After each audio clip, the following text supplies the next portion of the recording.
Okay, welcome to my channel. My name is Arjun S. Pawar. Now we start lecture 7, topic sum of n terms part D. It's a very important part है. Okay, once again good morning students.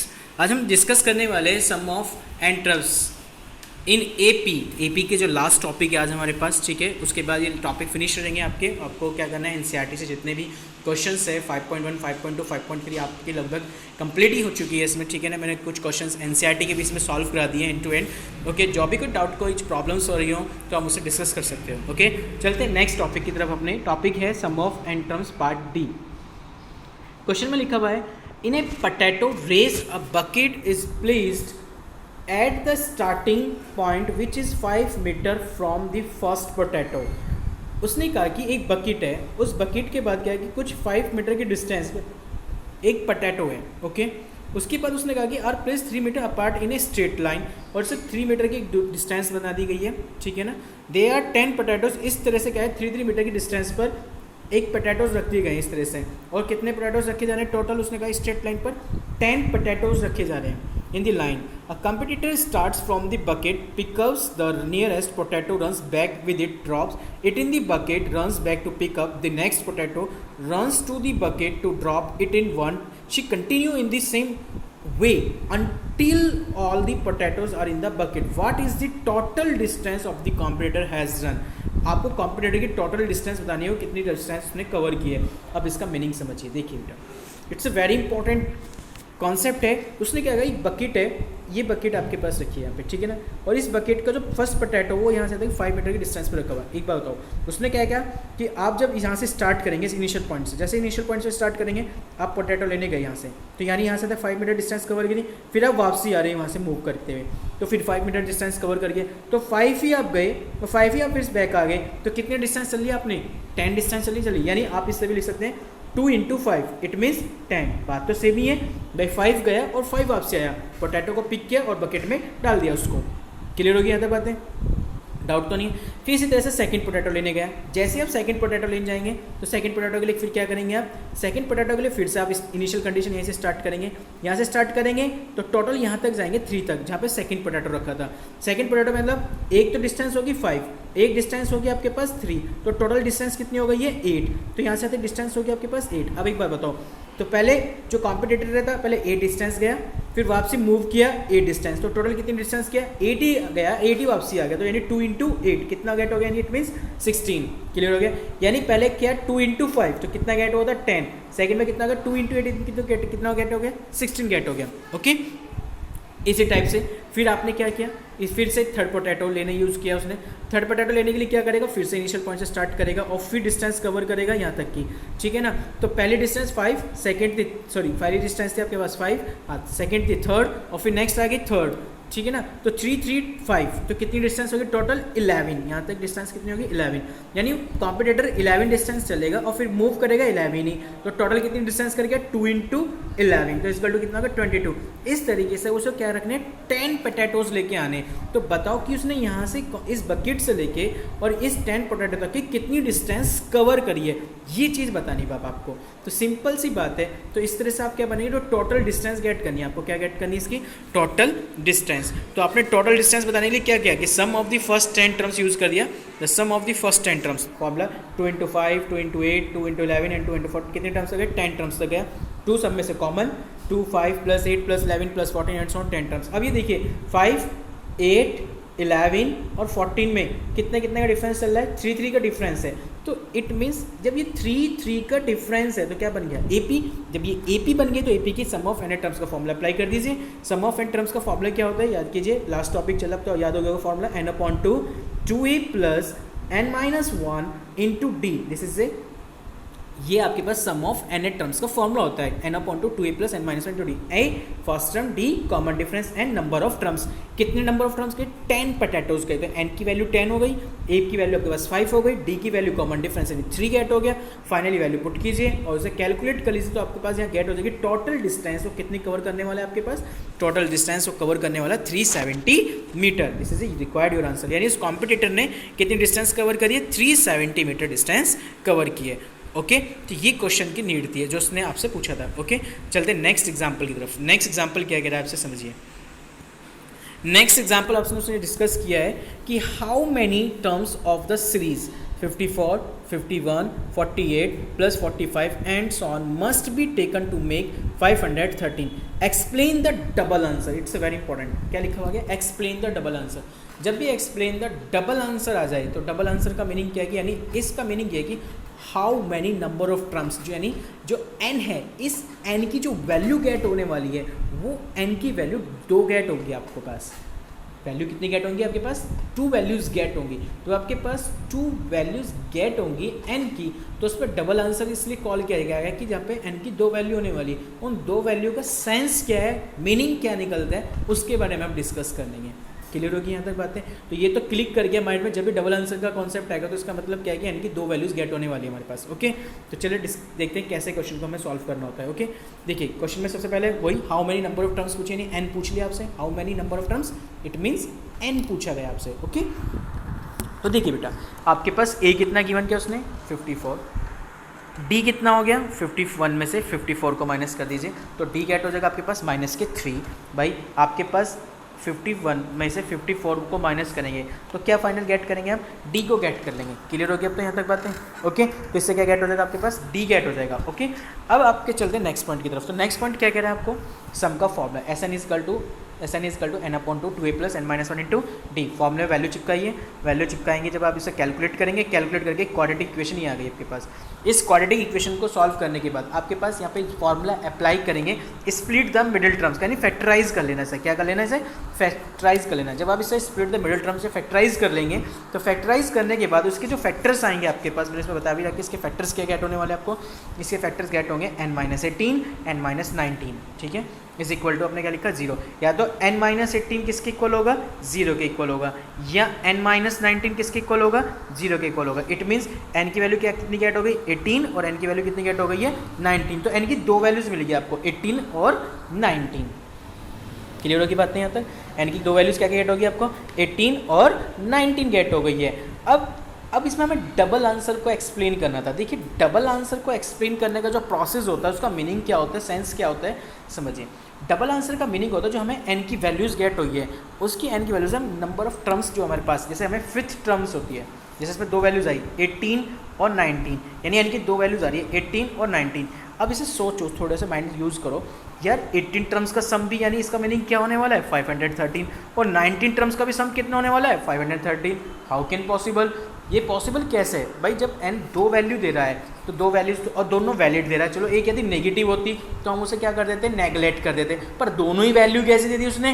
Positive दे दी. तो दोनों value जब positive हो तो किसी को भी neglect नहीं किया जा सकता है ना. तो अब जब दोनों वैल्यू पॉजिटिव था, अब इस पर कैसे वर्क करेंगे अब समझते हैं. इसका मीनिंग क्लियर हो गया क्या है भाई? n की वैल्यू 2 गेट हुई, 18 और 19. तो इसका मीनिंग क्या है? 18 टर्म्स का सम भी 513, 19 टर्म्स का सम भी 513. दोनों टर्म्स का सम यदि 513 है तो अब इसका मीनिंग क्या हो गया? इसका मीनिंग ये हो गया, हम टर्म्स गेट करेंगे. पहले 18वीं टर्म्स बताएंगे उसकी वैल्यू कितनी होगी. मैंने बताया 18वीं टर्म्स की वैल्यू होगी 3. फिर मैंने गेट करी 19वीं टर्म्स, यानी an वाला फॉर्मूला अप्लाई कर रहा हूँ मैं, a plus n-1 into D. ये वाला फॉर्मूला अप्लाई करूँगा 18th terms and 19th terms. Clear हो गया? तो 19 टर्म्स गेट करें तो इसकी वैल्यू कितनी गेट होगी आपको? 0. This is a very important point. यानी इसका मीनिंग क्या आ गया कि जो हमारे पास 19वीं टर्म्स होने वाली है वो कितनी गेट होने वाली है? 0 गेट होने वाली है. This is a very important point. 19 terms क्या गेट होने वाली है? 0. तो इसका मीनिंग यही इसलिए हुआ कि भाई जितने में 18 टर्म्स का सम निकाल लूँ, चाहे मैं 19 टर्म्स का सम गेट कर लूँ, दोनों का सम इसलिए सेम आया क्योंकि जो मेरे पास 19वीं टर्म्स होगी ना उसकी वैल्यू क्या होगी? 0. यानी इस तरह से 18 तक लिखा गया है. ठीक है ना. जो 19वां नंबर आ गया, ये 19वां नंबर, उसकी वैल्यू कितनी यहाँ पे? 0 है. यानी 19वें नंबर पे जो वैल्यू लिखी जा रही है वो कौन सी लिखी जा रही है? 19 लिखी जा रही है. इसलिए उसने कहा कि डबल आंसर को एक्सप्लेन कीजिए. इसलिए n के 2 आंसर आए आपके पास और उन 2 आंसर में दोनों वैलिड भी हुए. वैलिड होने का सेंस भी क्लियर हो गया कि इसका मीनिंग ये हुआ था कि जो नेक्स्ट वाला नंबर है 19, उसका जो 19वें नंबर पर जो वैल्यू आ रही होगी वो 0 आ रही होगी, जिसके बिहाफ पे n की दोनों वैल्यू का जो सम आ रहा है वो सेम आ रहा है. क्लियर हो गया अब यहाँ तक बातें? तो ये थी डबल आंसर को एक्सप्लेन करने का प्रोसेस. ओके, अब चलते हैं नेक्स्ट पॉइंट की तरफ हम लोग. नेक्स्ट क्या कह रहा है एग्जांपल आपको देखते हैं. नेक्स्ट एग्जांपल आपको उसने क्या डिफाइन किया है? नेक्स्ट एग्जांपल देखिए. नेक्स्ट एग्जांपल आपसे उसने लिखा है यहाँ पे, नोट में कुछ पॉइंट है ध्यान रखेंगे. आपसे यदि कोई नोट में पूछ लेता है भाई बताइए 3 नंबर्स इन एपी, यदि आपको एपी में 3 नंबर लेने हैं तो आप ए पी में 3 नंबर कौन से लेंगे। देखो 3 टर्म्स कह दें, एक पॉइंट है अलग 3 टर्म्स, कभी कभी क्या करते हैं हम कंफ्यूज हो जाते हैं 3 टर्म्स में और 3 नंबर्स में। देखो यार कभी कभी क्या होता है कि जो बुक वाला है वो नंबर्स पे भी एक ही फॉर्मूला अप्लाई कर देता है जो टर्म्स पे करता है, और टर्म्स वाला भी कंडीशन वो नंबर पे अप्लाई कर देता है, पर दोनों में छोटा लिटिल से डिफरेंस है। देखिए क्या हो जाता है कभी कभी पॉइंटों में, ध्यान से समझना, कोई करा देता है इस तरह से टाइपिंग को, तो ध्यान रखो 3 नंबर्स को हमें डिफाइन करते हैं a माइनस डी, ए और a प्लस डी से, ठीक है ना। और 3 टर्म्स का मतलब होता है a प्लस डी और a प्लस 2d।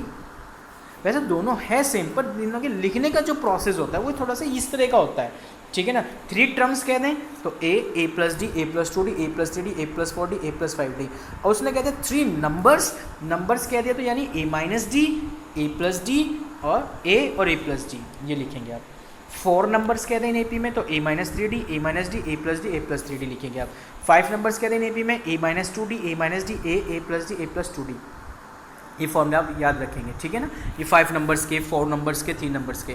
अब उसने कह दी 3 नंबर्स इन AP में आ जाए, 3 नंबर्स किस में आ जाए आपके पास, इन AP में गेट हो गए। यदि आपके पास 3 नंबर सिर्फ AP में आ गए, A B C in AP, तो मिडिल टर्म्स का twice sum of the first and last term, middle terms का twice sum of the first and last term. ध्यान रखना कि 3 नंबर्स इन AP में कह दे। इसका एक प्रीवियस में क्वेश्चन करा भी चुका हूँ आप लोगों को इस टाइप का, ठीक है ना। इसमें एक एग्जांपल भी मैं सॉल्व करा दूंगा आपको, डोंट वरी, ठीक है।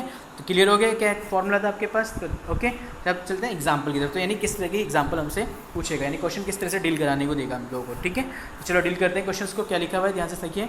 उसने यह कहा क्वेश्चन में, the sum of 3 numbers in AP is 27, okay, and their product is 405, find the numbers। उसने आपको क्वेश्चन में गिवन किया है कि उसने कहा 3 नंबर्स, देखो क्या लिखा हुआ है, 3 नंबर्स लिखा है, नंबर्स, और नंबर्स क्या होता है रखें, a माइनस डी, a और a प्लस डी, इन तीनों नंबर का उसने कह दिया सम कितना क्या उसने 27, तो तीनों को ऐड कर दीजिए, किसके इक्वल लिख दीजिए 27 के, तो वहाँ से गेट हो गया a की वैल्यू कितनी आ गई आपके पास 9 गेट हो गई है, ओके। तो आपने a गेट कर लिया।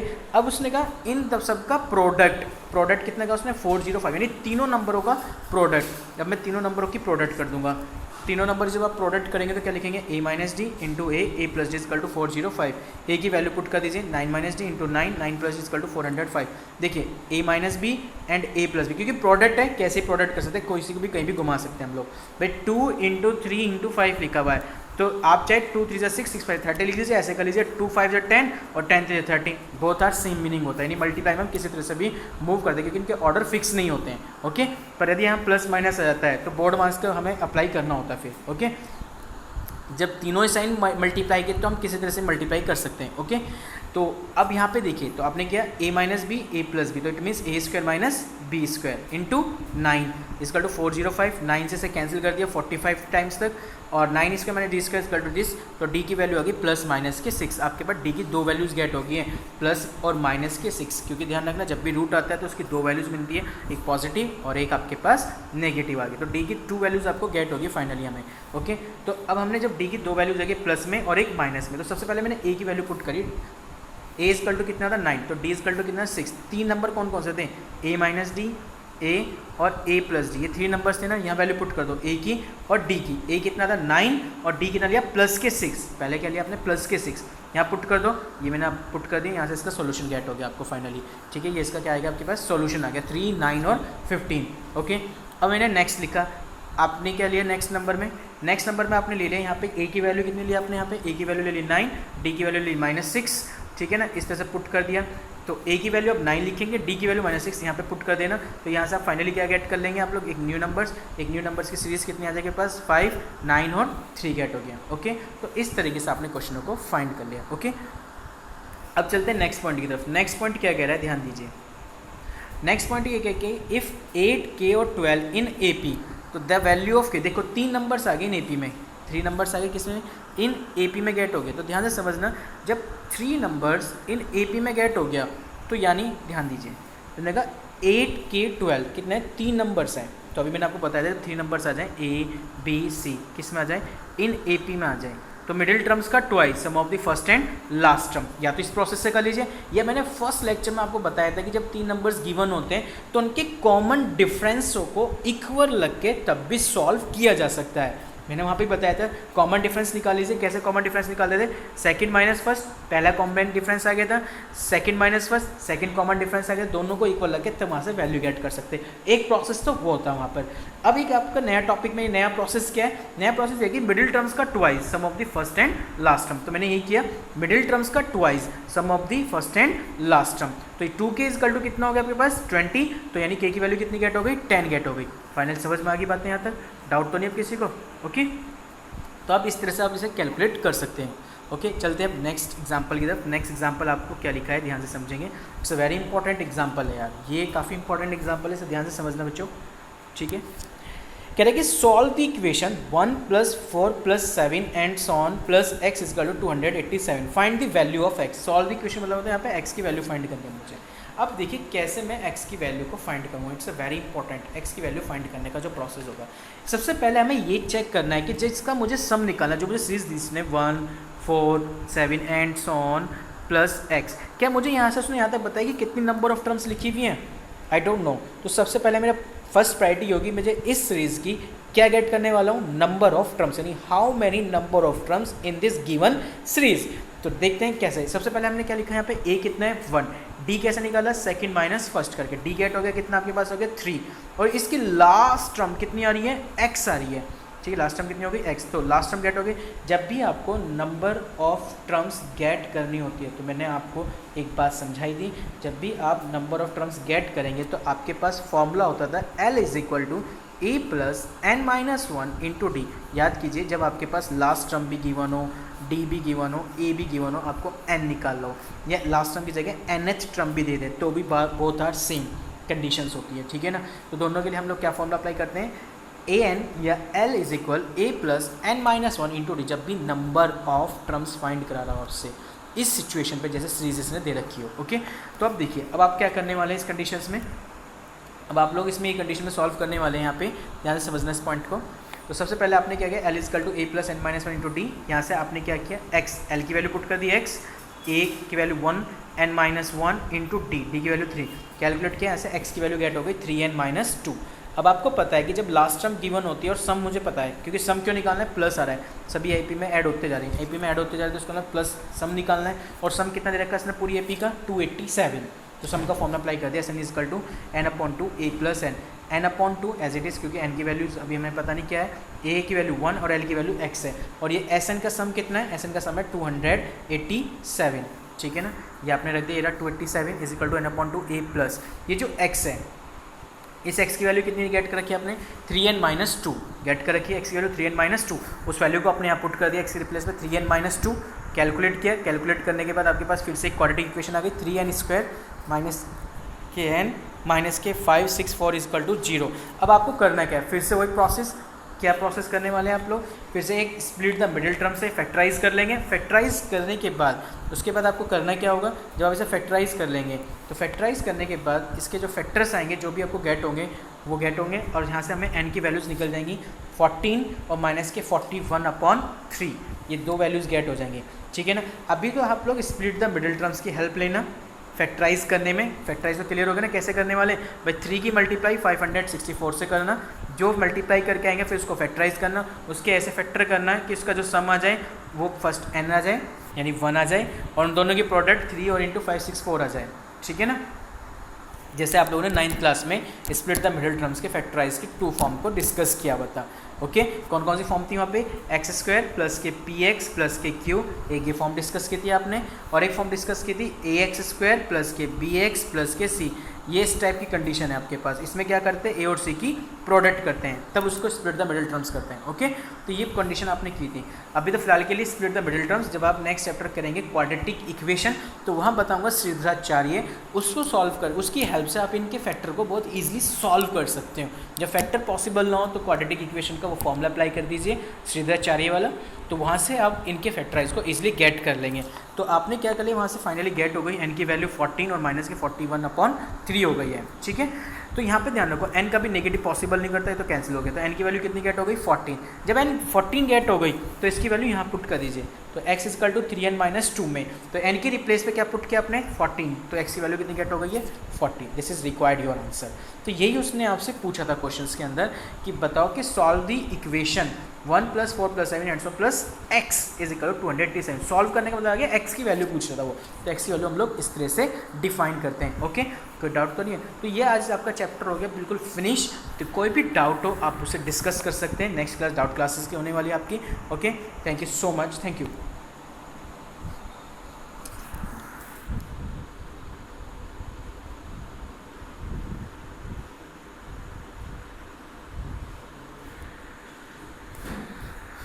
I'll play this link. Okay.